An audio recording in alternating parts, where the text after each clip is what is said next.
Hello and welcome to the channel. I'm really happy you're here. If you're learning English and want to improve in a fun and natural way, you've come to the right place. Here we learn English through stories that are interesting, emotional, and full of useful vocabulary.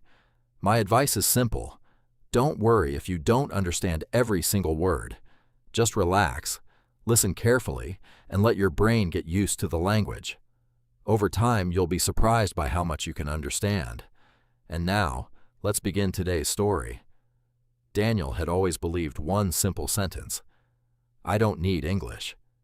He had repeated those words so many times that they had become part of his identity. Whenever someone suggested learning the language, he smiled politely and said, maybe someday. But deep down, he didn't really believe that someday would ever come. He had a stable job, lived close to his family, and had never left his country. From his point of view, English belonged to tourists, business executives, and people who dreamed of living abroad. It wasn't something that ordinary people needed. Years passed, and life followed the same routine. Daniel woke up early every morning, drove to work, spent the day solving problems, returned home tired, had dinner, watched television, and went to bed. The days became weeks, the weeks became months, and before he realized it, several years had gone by. Every now and then, he would see an advertisement for an English course, or hear someone speaking the language in a movie. For a brief moment, he wondered what it would be like to understand everything without subtitles. But that thought disappeared almost as quickly as it had appeared. There was always another excuse. He was too busy. He was too tired. He was too old. He told himself that learning English could wait. Then, one ordinary Tuesday morning, everything changed. His manager called him into the office with a smile on his face. Daniel immediately wondered if something was wrong, but the manager shook his hand and said, "Congratulations, you've been selected to represent our company at an international conference next month." For a second, Daniel couldn't believe what he had just heard. "Me?" he asked. "Yes," the manager replied. "You've worked hard for years, and we believe you're the right person for this opportunity." Daniel thanked him, left the office, and walked back to his desk with a huge smile. His coworkers congratulated him, and everyone seemed excited. But as the excitement slowly faded, another feeling began to grow: fear. He suddenly realized that the conference would be held in another country. People from all over the world would be there, and they would probably speak English. His stomach tightened. He tried to remember the last time he had actually spoken English to another person. The answer was simple: never. That night, Daniel searched for beginner English lessons online. He downloaded free apps, watched pronunciation videos, wrote common travel expressions in a notebook, and practiced introducing himself in front of the mirror. Every evening after work, he studied for an hour. Sometimes he felt confident. Other times he couldn't even remember words he had learned the day before. It was frustrating, but for the first time in years, he refused to quit. He knew he didn't have enough time to become fluent before the trip, but he hoped he could at least survive the experience. Finally, the day arrived. Daniel packed his suitcase, said goodbye to his family, and headed to the airport. It was his first international flight, and everything felt exciting and overwhelming at the same time. After checking in and passing through security, he found his gate and sat down to wait. Around him, travelers spoke different languages. Some were reading books, others were working on laptops, and children ran around laughing. Daniel took a deep breath and reminded himself that everything would be fine. A few minutes later, a voice echoed through the airport speakers. An announcement was being made in English. Daniel looked up for a moment, trying to catch a few familiar words, but the sentence sounded too fast. He recognized words like flight and gate, but everything else blended together. Around him, people immediately stood up, picked up their bags, and started walking away. Daniel looked around, confused. He wondered if they were simply going to buy coffee or stretch their legs before boarding. Since no one had told him anything directly, he decided to stay where he was. 10 minutes passed. The waiting area became quieter and quieter. Soon only a handful of people remained. Daniel checked the departure screen, but before he could understand what it said, he noticed that the gate was almost empty. His heart started beating faster. Something didn't feel right. He hurried to the information desk and asked the employee, "Excuse me, my flight?" The woman smiled politely and answered in English. Daniel listened carefully and managed to understand only 2 words. Gate changed. For a split second, everything froze. His flight hadn't been canceled. It hadn't been delayed. The boarding gate had changed. Daniel thanked the employee, grabbed his backpack, and began running through the airport as fast as he could. He followed the signs, checked the numbers again and again, and prayed he wasn't too late. His legs were getting tired, and he could feel his heart pounding in his chest. Finally, after what felt like an eternity, he reached the new gate. The last passengers were stepping onto the plane. "You made it," the airline employee said with a smile. Daniel let out a long sigh of relief. As he walked down the jet bridge, only one thought filled his mind. If I had understood that announcement, none of this would have happened. During the flight, he couldn't stop thinking about those words. He wasn't angry with anyone. The airport had done exactly what it was supposed to do. The announcement had been clear. Everyone else had understood it immediately. The only problem was that he hadn't prepared himself enough. Several hours later, the plane landed. Daniel looked out the window and smiled. Everything outside was new. Different buildings, different signs, different accents. It was exciting, but it was also intimidating. At the airport exit, he needed to take a taxi to his hotel. The driver greeted him warmly and asked a simple question. Daniel recognized a few words but couldn't understand the entire sentence. "I'm sorry," he said. "Could you repeat that, please?" The driver repeated it more slowly. This time, Daniel understood enough to answer. The conversation lasted only a minute, but when it ended, Daniel felt strangely proud. It wasn't perfect, but he had communicated. At the hotel, another challenge awaited him. The receptionist welcomed him with a friendly smile and asked several questions in English. Daniel answered slowly, sometimes searching for words, sometimes making mistakes, but the receptionist remained patient. Within a few minutes, he had his room key. As he entered the elevator, he smiled to himself. Every small conversation felt like climbing another step. The next morning, Daniel arrived at the conference center. The building was enormous. Hundreds of professionals from different countries filled the lobby. Some spoke English with American accents, others with British accents, and many with accents Daniel had never heard before. At first, he assumed everyone there spoke perfect English. But as the day went on, he noticed something surprising. Many people paused to search for words. Some made grammar mistakes. Others asked people to repeat themselves. No one seemed embarrassed. No one laughed. Everyone simply continued the conversation. That realization changed something inside him. He had spent years believing that people needed perfect English before speaking. But the people around him were proving the opposite. Communication mattered far more than perfection. For the first time since arriving, Daniel relaxed. Instead of worrying about every mistake, he focused on understanding and being understood. And suddenly, speaking English didn't seem nearly as impossible as it once had. Later that afternoon, everyone gathered in a large conference hall for the first presentation.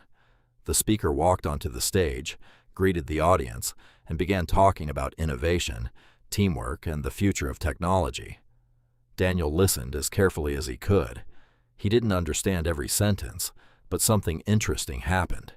Instead of focusing on the words he didn't know, he started recognizing the words he did know. Every familiar expression felt like a small victory.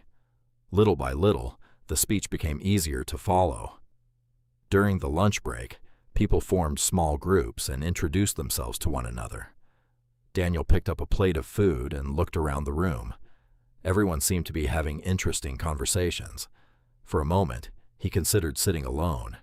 It felt safer. No one would notice his mistakes if he stayed quiet. But then he remembered why he was there. He hadn't traveled thousands of miles just to remain silent. Taking a deep breath, he walked toward a table where 3 people were talking and smiling. "Hi," he said with a nervous smile. "May I join you?" "Of course," one of them replied. They introduced themselves. One was from Canada, another from Germany, and the third from Singapore. They all spoke English with different accents. At first, Daniel struggled to keep up with the conversation, but whenever he didn't understand something, he politely asked them to repeat it. To his surprise, nobody seemed bothered. In fact, they often repeated themselves for one another. Sometimes they searched for words. Sometimes they laughed at their own mistakes. It was completely normal. As the conversation continued, Daniel became more relaxed. They talked about their countries, their families, their favorite foods, and the reasons they had chosen their careers. He even shared funny stories about life back home, and everyone laughed. For the first time in his life, Daniel was having a real conversation in English. Not inside a classroom, not through an app, not in front of a mirror. A real conversation with real people. When lunch ended, the man from Canada smiled and said, "It was great talking to you." Those simple words stayed with Daniel for the rest of the day.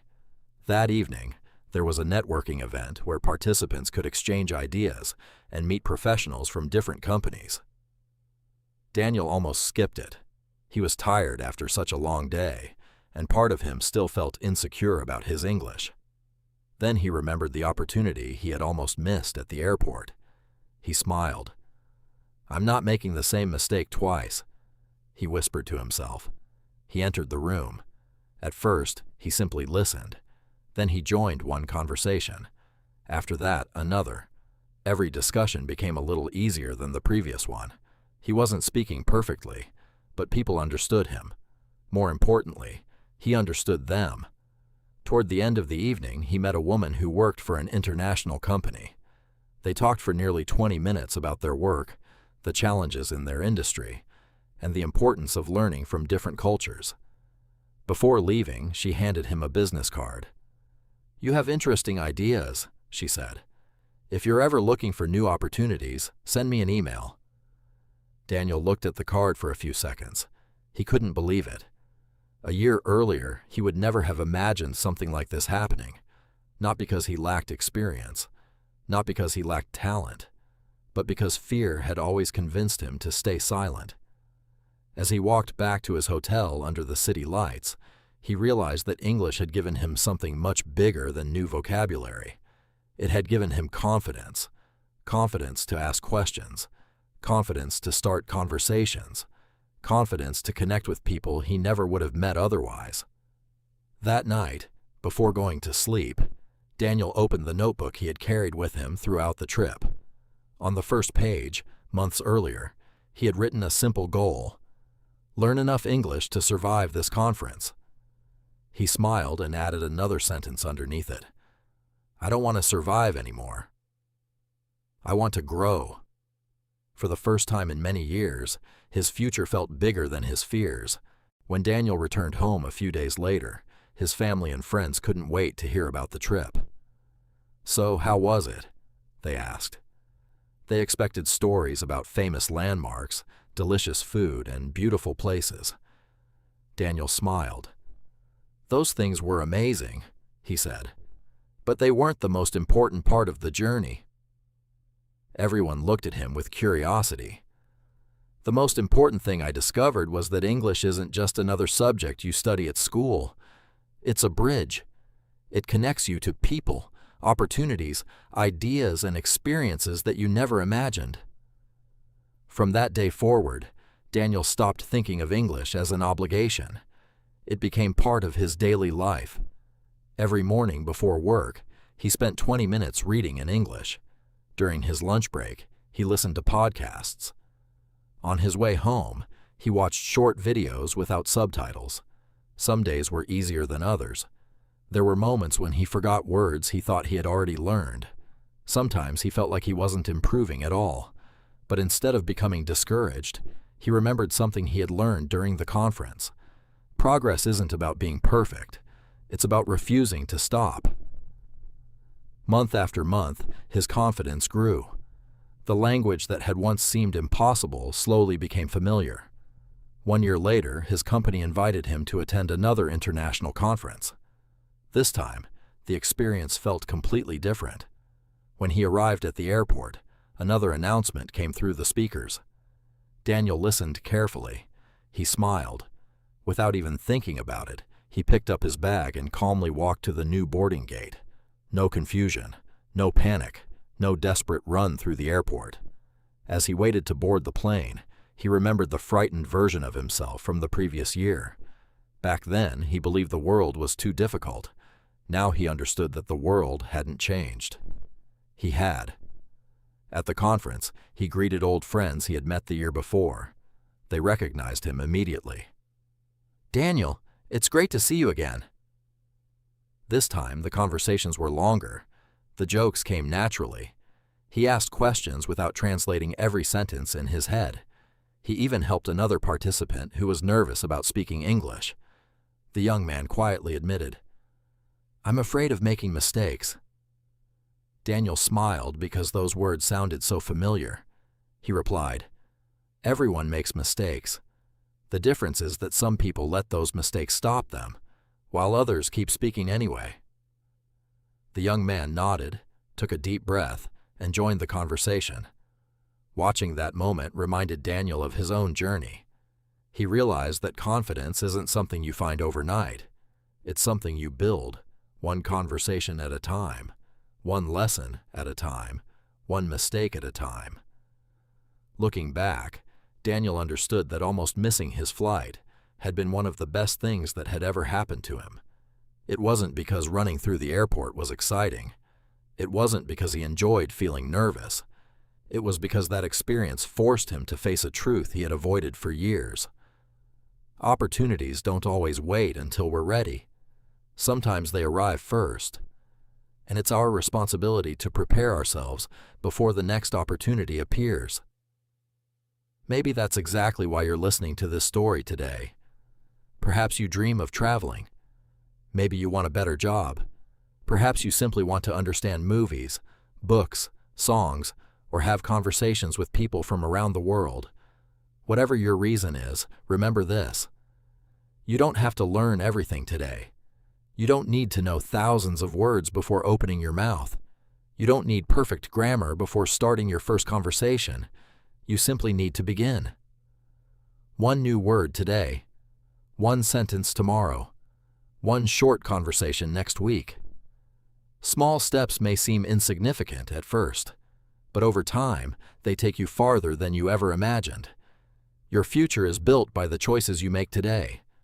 So don't wait until life forces you to learn English. Start now. Your future self will be grateful that you did. Thank you so much for listening to today's story.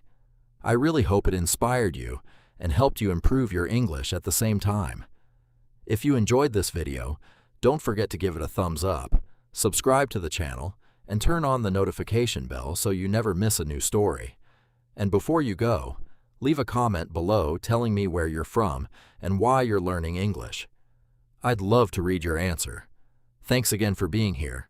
Keep practicing every single day, and I'll see you in the next video. Bye.